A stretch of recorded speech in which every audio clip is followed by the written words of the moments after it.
ये जो क्लैरिटी आपको मिली मुझे करियर में क्या करना है, ये शुरू में थी या ऑन द गो मिलती गई? डिप्रेस्ड और अंडर कॉन्फिडेंट बच्चे के लिए क्या मैसेज देना चाहेंगे अमन? ओटीटी बच्चों के लिए, सोशल मीडिया या गेमिंग या व्हाट्सएप, चारों में सबसे बड़ा डिस्ट्रैक्शन क्या है? जब स्टूडेंट्स डिमांड करते हैं कि हमें अमन सर से ही पढ़ना है, तो इस प्रॉब्लम को कैसे सॉल्व करते हैं?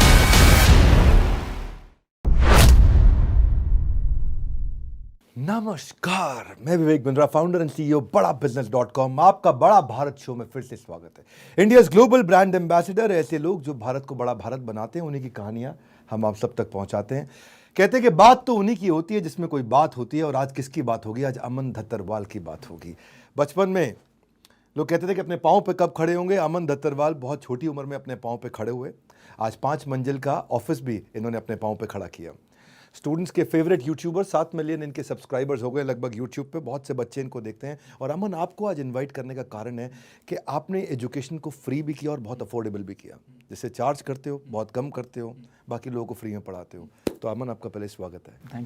Thank you very much. और आपको बहुत पहले से देखते आए हैं, और आज इस प्लेटफॉर्म के ऊपर आपने इनवाइट किया, ये मेरे लिए अपने आप में बहुत बड़ी बात है। और मैं बहुत ज़्यादा खुश भी हूँ अभी यहाँ पे बैठ के, थोड़ा सा नर्वस भी हूँ। ये जो क्लैरिटी आपको मिली मुझे करियर में क्या करना है, ये शुरू में थी या ऑन द गो मिलती गई? क्लैरिटी तो आप यूँ बोल दो, करने कुछ गए थे, होता कुछ और गया। 11th-12th से पहले मेरे को लॉन टेनिस खेलना होता था, तो 7 साल पापा ने लॉन टेनिस खिलाया। उसके बाद 11th-12th में कहा, बेटा अब इंजीनियरिंग कर लो, क्योंकि रॉजर फेडरर आप बनोगे नहीं, और लेंडर पेस मुझे बनाना नहीं। हमारे लिए लेंडर पेस हमारे आइडल हुआ करते थे, पर पापा ने कहा मुझे इंटरनेशनल लेवल पे कुछ सपने बड़े। फिर जब कॉलेज के अंदर गए तो मम्मी चाहती थी जॉब वगैरह ले लें, पापा यूपीएससी चाहते थे। पर उसी दौरान मेरे एक थोड़ा शाई बिहेवियर हुआ करता था, तो मैंने कहा क्या कर सकते हैं, शीशे के अंदर बोलें, या फिर शीशे के अंदर बोला तो बड़ा अजीब सा लगा, तो किसी ने कहा वीडियो बनाओ, वीडियो बोलने से आप। तो मैंने कहा मैं क्या वैल्यू ऐड कर सकता हूँ। तो मेरे को पढ़ाना आता था, हम पढ़ के ही आए थे। तो फिर स्टार्ट किया। पहला वीडियो मैंने अभी तक यूट्यूब पे रख रखा है, क्योंकि मुझे लगता है मेरे जैसे काफ़ी सारे लाखों शाये बच्चे होते हैं जो कि 11th-12th में कोचिंग में भी होते थे, तो यूँ डाउट पूछने में डरते थे, सोचते थे यार अगल बगल सोचे ये भी नहीं आता इसको, तो अपन डाउट ही नहीं पूछ पाते थे कभी। तो मैंने वो वीडियो अभी भी देख रखा है, कोई चैनल पे जाके देखेगा तो उसमें मैं इससे 20 किलो कम हूँ, छोटा सा हूँ, ठीक है। और फर्स्ट ईयर में मैंने वो डाला था वीडियो, बड़ी ख़राब इंग्लिश एक्सेंट के अंदर वो बना रखा है, और वहीं से शुरुआत करी। फिर उस टाइम बच्चों ने इतना जज नहीं किया, अगला सवाल पूछते थे कि ये और डाल दो, नोट्स डाल दो, कुछ और वीडियो लेक्चर्स। उधर से धीरे धीरे स्टार्ट होते गए, और 2nd year, 3rd year, 4th year जैसे जैसे चीज़ आती गई। मम्मी पापा को कन्विंस करने में बहुत एक इशू हुआ। वही वाली बात है, अगर इंडिया में अगर आपको अपने पेरेंट्स को कन्विंस करना है, तो आपको पहले उन्हें प्रूव करना पड़ेगा कि हाँ यार मैं अपने पैरों पे खड़ा हो सकता हूँ। वो आपने एक बार प्रूव कर दिया कि यार मैं अपने पैरों पे खड़ा हो गया, फिर वो आपकी बैकबोन बन जाएंगे। आज के दिन मेरी सबसे स्ट्रॉन्ग बैकबोन मेरे पेरेंट्स हैं। अच्छा, डिप्रेस्ड और अंडर कॉन्फिडेंट बच्चे के लिए क्या मैसेज देना चाहेंगे अमन? सबसे पहले आप अपने एनवायरनमेंट को बदलो कि आप कहाँ बैठे हो। बंद कमरे अंधेरे लाइटों में तो नहीं बैठे, थोड़ा बाहर घूमना स्टार्ट करो, अपनी हेल्थ के ऊपर ध्यान दो। ये जो मोबाइल जैसी दुनिया है, इससे थोड़ा सा दूर हो जाओ। वहाँ पे आपको सबको लंबोर्गिनी और सब आपसे स्मार्ट दिखेंगे, तो आप सोचोगे आपने जीवन में कुछ नहीं करा है। और साथ में खुद को दूसरों से साथ कंपेयर करना बंद कर दो कि यार इसने तो ये कर लिया, मेरी भी एज लगभग बराबर हो गई, मैं ये क्या। सबका अपना अपना फेज़ है। कुछ लोगों ने 55 की एज में कुछ किया। I just loved your answer, और मैं चाहता हूँ ये आंसर, खाली ये सेक्शन आंसर सब लोगों तक पहुंचना चाहिए कि बंद कमरे से बाहर निकलो, लाइट बंद तो नहीं है, अंधेरे में तो नहीं हो, बाहर निकलो फटाफट, दूसरों से कंपेयर मत करो, मोबाइल की दुनिया छोड़ दो। पूरा आंसर रिपीट कर रहा हूँ मैं आपका। I just loved it. Thank you. है ना? क्या लगता है 4 पॉपुलर मुझे समझ में आते हैं डिस्ट्रैक्शंस हैं?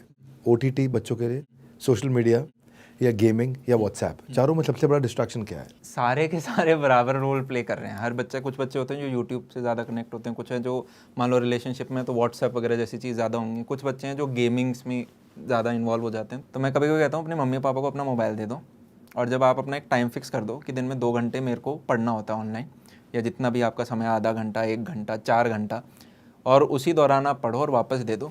ये बड़ा अजीब लगेगा कि यार मेरे दोस्तों के तो पर्सनल फ़ोन है, मेरे पास तो पर्सनल फ़ोन नहीं है। देखो, माँ बाप का पर्सनल फ़ोन लेना चाहते हो या कल को बड़ा होकर अपना एक अच्छा फ़ोन लेना चाहते हो, ये एक प्रश्न है। जो काफ़ी बच्चे हैं तो देखो मैनेज कर लेंगे, आपकी क्लास में भी 1-2 बच्चे होंगे जो मैनेज कर लेंगे। फिर वहाँ पर आपको अपने खुद से बात करनी है। आप अपने आप को पहचानते हो, क्या मैं वो बच्चा हूँ जो खुद को मैनेज कर लेगा? राइट। कुछ बच्चों का मन होता है फिजिक्स पढ़ने का, कुछ का मन नहीं होता पढ़ने का। जिसका मन है वो मोबाइल के साथ भी पढ़ रहा है। तो वहाँ आपको अपने आप को जांचना है। जस्ट बिकॉज एक व्यक्ति कर रहा है उसको कॉपी मत करो, वो कॉपी पेस्ट काम नहीं करेगा। आज अमन भैया एक एंटरप्रेन्योर बन गए हैं। ठीक है, आज बिजनेस चला रहे हैं, इतने बच्चों को पढ़ा रहे हैं, पैसा भी चार्ज कर रहे हैं।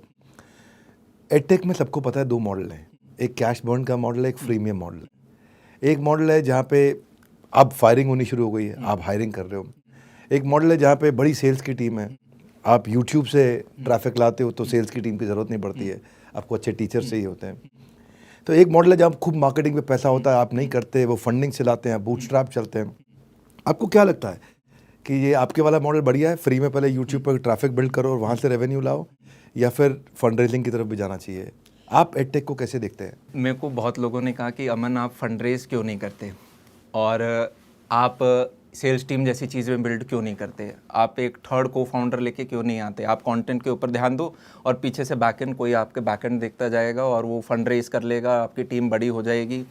मैं जितने बच्चों को पढ़ाता हूँ, इन्हीं सेम बच्चों को पढ़ाने के लिए लोग 600 लोगों की टीम, 2-2 हज़ार लोगों तक की टीम लगती है, पर उस टीम में एक सबसे बड़ा पोर्शन होता है सेल्स टीम का। मेरा ये है कि एजुकेशन के अंदर आज के दिन अगर हम प्रेजेंट, जब हमने शुरुआत करी थी तब तो कुछ नहीं था, मेरे को अभी भी याद है, हॉस्टल रूम से स्टार्ट किया था, उसके बाद एक कमरा लिया था, उस एक कमरे में पहले 3-4 हज़ार रुपये का बोर्ड लगाया था, उसके बाद फिर धीरे धीरे हमने ऑफिस बिल्ड करना स्टार्ट किया, लोगों को अपने साथ जोड़ना, और ये सारा बूटस्ट्रैप से। पहला जो व्यक्ति हमारे ज्वाइन करने आया था तो गराज था, वही जो बिल्डिंग बन रही थी उसका पहला फ्लोर ही बना था और वो पहला गराज था, तो वो खोल के खुद आया, ज्वाइनिंग थी उसकी, मैं नीचे लेटा हुआ था और वो कहा कि मेरे को ज्वाइन करना है। आपने मैंने कहा आ जा यार, आ जा, यही पीसी है, मेरे ही पीसी पे बैठना है।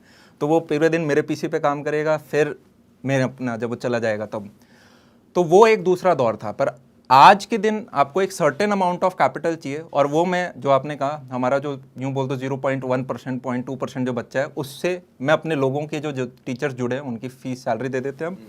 और एजुकेशन को आप पैसे से नहीं जीत सकते, और ये प्रूव हो चुका है। आपने कहा कुछ लोग हायर कर रहे हैं तो कुछ लोग अभी फायर भी बहुत ज़्यादा कर रहे हैं। पैसा सैकड़ों करोड़ों हज़ारों करोड़ लोगों के पास था, पर एजुकेशन को आप प्रॉपर एक इंडस्ट्री बना दो। देखो, एक थोड़ा बहुत आपको देखना पड़ेगा कि कितना खर्चा लग रहा है, कितना हम कमा के इसको क्या हम और बड़ा कर पाएंगे। साल के शुरुआत में हम 8 लाख बच्चा पर डे पढ़ा रहे थे, अब वो 20 लाख हो चुका है कि हम टच कर पा रहे हैं। वो तभी हो पाएगा अगर हम उसे प्रोग्रेसिव वे में ग्रो करेंगे। तो एक बेसिक आपको सेंस रखना पड़ेगा। पर आप यूँ सोचो कि यार मैं जब तक 500 करोड़ नहीं लाऊंगा, 1000 करोड़ नहीं लाऊंगा या 300 करोड़ नहीं लगाऊंगा, तब तक इस इंडस्ट्री को मैं कैप्चर नहीं कर पाऊंगा, वो एक ख़राब अप्रोच है। उसके पीछे सिंपल एक मैं गणित बता देता हूँ। हर एक एग्ज़ाम के अंदर या तो 10 लाख बच्चा बैठ रहा होता है, कोई बड़ा एग्ज़ाम है तो 18-20 लाख बच्चा बैठ जाएगा। मेजॉरिटी एग्ज़ाम्स जो हैं उनकी कैप साइज़ बड़ी कम है कि आप ज़्यादा चार्ज नहीं कर सकते। कुछ एग्जाम्स हैं जिनके अंदर गिने चुने, जिनके अंदर आप बहुत ज़्यादा चार्ज कर सकते हो। अब जेई हो गया, नीट हो गया, यूपीएससी हो गया, फिर आपके कुछ एग्जाम्स हैं जिनमें आप उतना चार्ज नहीं कर सकते। अब सारे लोग इन्हीं बच्चों के ऊपर डिपेंडेंट हैं, सारे लोग इन्हीं के ऊपर, क्योंकि यहाँ रेवेन्यू। हाँ, तो आप जस्ट बिकॉज आपने 1000 करोड़ की फंडिंग कर ली डजंट मीन कि अरे 10 लाख का 10 लाख बच्चा भी आएगा तो कितना ग्रोथ दिखा पाओगे। शुरुआत में ग्रोथ आप दिखा पाते हो। अच्छा, मैं ये कहना चाहता हूँ कि जब स्टूडेंट्स डिमांड करते हैं कि हमें अमन सर से ही पढ़ना है और आप दूसरे टीचर लगा देते हो, तो इस प्रॉब्लम को कैसे सॉल्व करते हो? ये शुरुआत में होता था, पर फिर बाद में समझ में आया। देखो, मैंने आप क्या पढ़ाओगे, आप एक बैच भी अगर आपने ले लिया तो आपका एक बहुत सिग्निफिकेंट एनर्जी उसके अंदर जाएगा। तो या तो मैं उस पर्टिकुलर एक सिंगल बैच को पढ़ा सकता हूँ, या मैं ये कह सकता हूँ कि यार मेरे से 10 साल एक्सपीरियंस में और व्यक्ति लेकर आता हूँ और उन्हें मैं बोलूँगा कि मेरी जैसी एनर्जी भी ले आओ। बहुतों में ऑलरेडी इनबिल्ट होती है, और बाकी फिर हम स्लाइड्स करके अच्छा कि यार मेरी जगह 10 टीचर अगर मैं लेके आ पाऊँ तो वो एक बेटर वैल्यू है, बजाय कि मैं एक सिंगल सब्जेक्ट पकड़ के रखूँ। बेटर होगा कि हम मल्टीपल सब्जेक्ट्स, मल्टीपल चैनल्स, तभी वो 6ठी क्लास से लेके कॉलेज तक का बच्चा है वो कवर होगा। अगर सोशल मीडिया नहीं होता तो क्या अमन धतरवाल इतने फेमस टीचर होते? कभी किसी दूसरे ऑनलाइन टीचर के साथ झगड़ा हुआ है? एक चीज़ जो आपको लगता है कि आप में है पर किसी और टीचर में नहीं है। अमन क्या चाहते हैं, 20 मिलियन सब्सक्राइबर या यूनिकॉर्न कंपनी?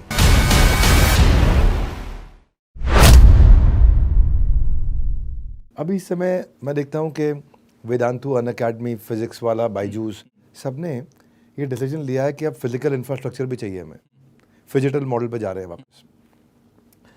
मैं वैसे हमारे स्ट्रैटेजी हेड को 2018 में बोल दिया था कि we will from the beginning go phygital, और हम तब से ही फिजिकल और डिजिटल दोनों चल रहे थे।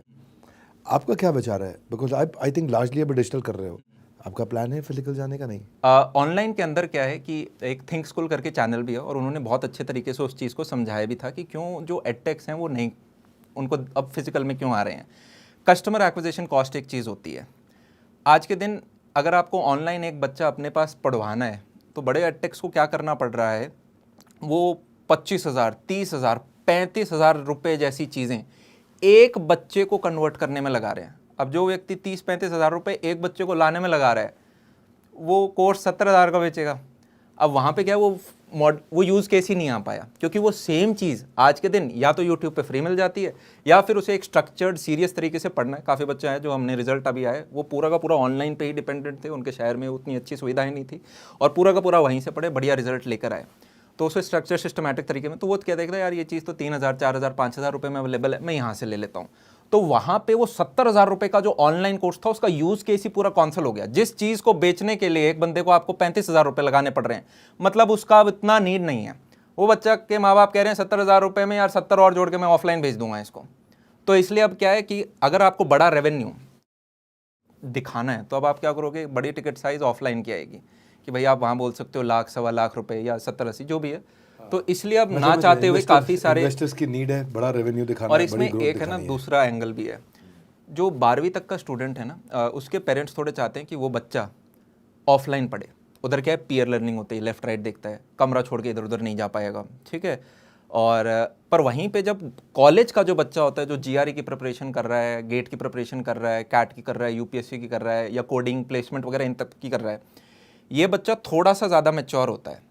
इसने देख लिया होता है यार कि 11th-12th में कोचिंग ली थी, 1 घंटा जाना, 1 घंटे आने में लगता है। अब मैं कॉलेज के अंदर हूँ, मेरे लिए कंफर्ट ज़्यादा ज़रूरी है कि मैं अपने हॉस्टल कमरे या घर में अंदर बैठे बैठे ये चीज़ पढ़ लूँ, कॉलेज के साथ ये सारी चीज़ कर लूँ। तो वो बच्चे के लिए ऑनलाइन कोर्सेज एक एसेट बनते हैं। पर वहीं पर 12वीं क्लास से जो छोटा बच्चा है, उसके माँ बाप चाहते हैं कि यार हमें पता नहीं चलता है, मोबाइल में पढ़ रहा है, वीडियो देख रहा है, गेम खेल रहा है, क्या कर रहा है। तो वहाँ पर उस थोड़ा पेरेंट्स चाहते हैं कि फिजिकल की तरफ जाया जाए। अमन, मेरी इच्छा है आपके साथ एक रैपिड फायर राउंड करने का। रेडी? आप कैसे टीचर है? स्ट्रिक्ट टीचर है, लीनियंट टीचर? बहुत लीनियंट। क्या अमन को झूठ बोलना पड़ता है? बहुत बार, कई बार झूठ बोलना पड़ेगा। आगे बढ़ने के लिए कंपटीशन में बिलीव करते हैं, कोलैबोरेशन में? कोलैबोरेशन। अगर सोशल मीडिया नहीं होता तो क्या अमन धतरवाल इतने फेमस टीचर होते? नहीं, बिल्कुल नहीं। अमन अगर कंटेंट क्रिएटर नहीं बनते तो क्या बनते? मैं कंटेंट क्रिएटर नहीं बनता तो मैं सरकारी में होता। रील्स की एडिक्शन से बच्चों को बचने के लिए क्या करना चाहिए? मोबाइल छोड़ दो। अमन क्या चाहते हैं, 20 मिलियन सब्सक्राइबर या यूनिकॉर्न कंपनी?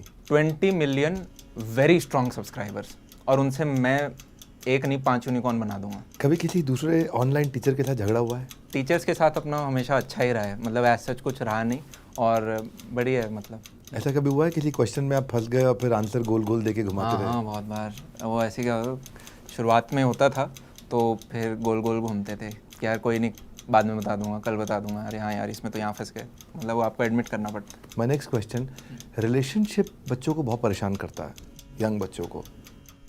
रिलेशनशिप को लेके उन्हें क्या एक लाइन में मैसेज देना चाहते हैं? मैं ये बोलूँगा, जैसे अगर 12th क्लास तक हो तो इसके बारे में ज़्यादा ना सोचा जाए, और कॉलेज के अंदर भी तब सोचा जाए जब या तो आपको पता हो आपका कॉलेज इतना अच्छा है कि आपकी प्लेसमेंट लगनी ही लगनी है, या फिर आपने अपना पैरों पे खड़े हो गए हो। प्रोफेशनल लाइफ में हाँ, प्यारा सा छोटा सा करियर रहा है आपका अभी तो आप 24 क्या है, लेकिन इस प्रोफेशनल लाइफ में कोई ऐसी कंट्रोवर्सी जिसने आपका दिल दुखाया हो? ये कंट्रोवर्सी तो पार्ट है, ये वेव्स की तरह है। ये एक वेव आएगी, झेलो, चली जाएगी, आप शांत बैठे रहो, आएंगी जाएंगी, आएंगी जाएंगी। आप सोचो कि यार 10,000 लोग बोल रहे हैं 10 लाख में से, और मैंने पहले भी कहीं बोला था, मेरा लेसन ये है कि इसको इग्नोर करो। अमन में और बाकी टीचर्स में क्या डिफरेंस है?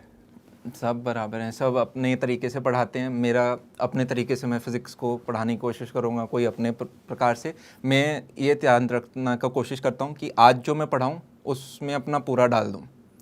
अगर वो लिमिटेड चीज़ है कि पता है 90 चैप्टर हैं, यही पढ़ाने हैं, तो हर टीचर को बोलूँगा बेस्ट दे दो अपना, जो दे सकते हो। कुछ ऐसा बना दो कि प्राउड हो कि यार ये मैंने बना दिया।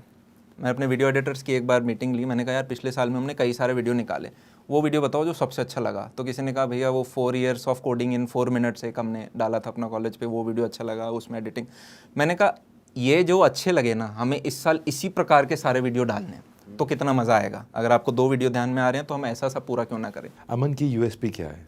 मैं अपने बच्चे से बहुत ज़्यादा कनेक्टेड रहना चाहता हूँ। वही कारण है कि हमने सेमिनार्स भी ज़्यादा लिए, वही कारण है कि हम एकदम बेचने पे ही नहीं आए सारी चीज़ें। उतना करा कि या जितने में हम अपना पेट पाल पाएँ और इस ऑर्गेनाइजेशन को मैं और 10 से 20, 20 से 30, 40 से 50 कर पाऊँ। और विज़न ये है कि मैं 24 का युवा हूँ, तो अभी काफ़ी सारे 18, 19, 20 साल के युवा भी बैठे हैं जो कि मेरे से बड़ा फोड़ेंगे और बहुत बढ़िया कर रहे होंगे।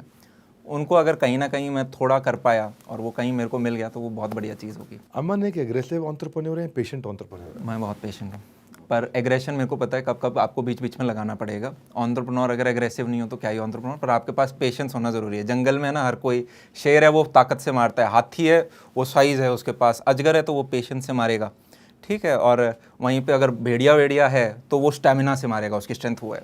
तो हर एक के लिए अलग अलग चीज़ ऑपरेट, किसी का एग्रेशन बहुत अच्छा है, किसी का पेशेंस बहुत अच्छा है। एंटरप्रेन्योर में आपको दोनों का एक बैलेंस चाहिए। अमन की सबसे बड़ी वीकनेस क्या है? एक तो सेल्स वाली जो चीज़ है, किसी की नज़रों में हो सकता है कि यार अगर आपके पास अपॉर्चुनिटी है तो आपको वो फंडिंग वंडिंग लेके कुछ बड़ा कर लो, वो वाला। और वैसे बोलोगे तो मैं ट्रस्ट बहुत ज़्यादा कर लेता हूँ कई बार, पर मैंने ये सीखा है आपका ट्रस्ट ब्रेक होता है फिर से ट्रस्ट करो, क्योंकि बिना ट्रस्ट के आप आगे नहीं बढ़ पाओगे। तो जैसा मैंने शुरू में बोला था कि बात तो उन्हीं की होती है जिनमें कोई बात होती है। तो थैंक यू अमन, आपके साथ बहुत सारी लर्निंग्स मिली है। Don't just follow your passion, excel in your passion. गली से शुरू करो, मोहल्ले से शुरू करो, बहुत आगे तक जाओ। आपका कैसा एक्सपीरियंस रहा? मेरा सर यहाँ पे एक्सपीरियंस क्या, पहले तो मैं बहुत खुशी का मैं टाइम है मेरे लिए कि मैं इस प्लेटफॉर्म पे आ पाया, आपने मुझे इनवाइट किया, और यही अपने आप में अच्छे दिन में खुश रहूँगा। पहले आया था तब भी खुश था, और मेरा एक्सपीरियंस भी बहुत अच्छा रहा। इस सेशन के अंदर हमने 10-15 चीज़ें डिस्कस करी होंगी, और उनमें से जो भी आपको अच्छी लग रही हैं उन्हें किसी पन्ने पे ज़रूर लिखना, वरना कल के खाने की तरह आप इसे भी भूल जाओगे कि ये देखा था। और जो जो चीज़ें आपके साथ लिख रहे हो उसको शेयर करो अपने दोस्तों के साथ, अपने मम्मी पापा के साथ। उससे क्या होगा, आपके रिवीजन हो जाएंगे। जैसे फिजिक्स के हम बार बार रिवीजन मारते हैं तभी दिमाग में छपता है, उसी प्रकार से जो जो चीज़ें आपको अच्छी लगी वो अपने भाइयों को बताओ, अपने दोस्तों को बताओ, अपने मम्मी पापा को बताओ, उन्हें कहीं पे लिख लो, उन्हें शेयर करो। तो मैं बधाई देता हूं अमन को और अमन की टीम को, अमन की फैकल्टी को, जो आज दो काम बहुत अच्छे कर रहे हैं। एक, इन्होंने पढ़ाई को बहुत अफोर्डेबल बनाया, और दूसरा, लगभग 20 लाख बच्चों को रोज़ ये फ्री में पढ़ा रहे हैं। अमन, आपको बहुत बधाई, बहुत मेहनत कर रहे हैं आप, और बच्चों की ज़िंदगी में इम्पैक्ट लेकर के आ रहे हैं। आपसे छोटा सा मैसेज कि अगर आपको अच्छा लगे तो इस वीडियो को ज़रूर शेयर करिएगा, इसलिए कुछ मैसेज जो हो सकता है लोगों को काम आ सके। बस थोड़ा सा और इंतज़ार, आ गया एक और बड़ा बुधवार, वो बुधवार जहाँ पे इस बड़ा भारत शो पे ऐसे लोग जो भारत को बड़ा भारत बनाते हैं, उन्हीं की कहानियाँ हम प्रेम पूर्वक आप तक पहुँचाते हैं। हमारे साथ जुड़े रहने के लिए आपका हृदय की गहराई से प्रेम पूर्वक बहुत बहुत धन्यवाद। अमन दत्तरवाल, आपका विशेष धन्यवाद।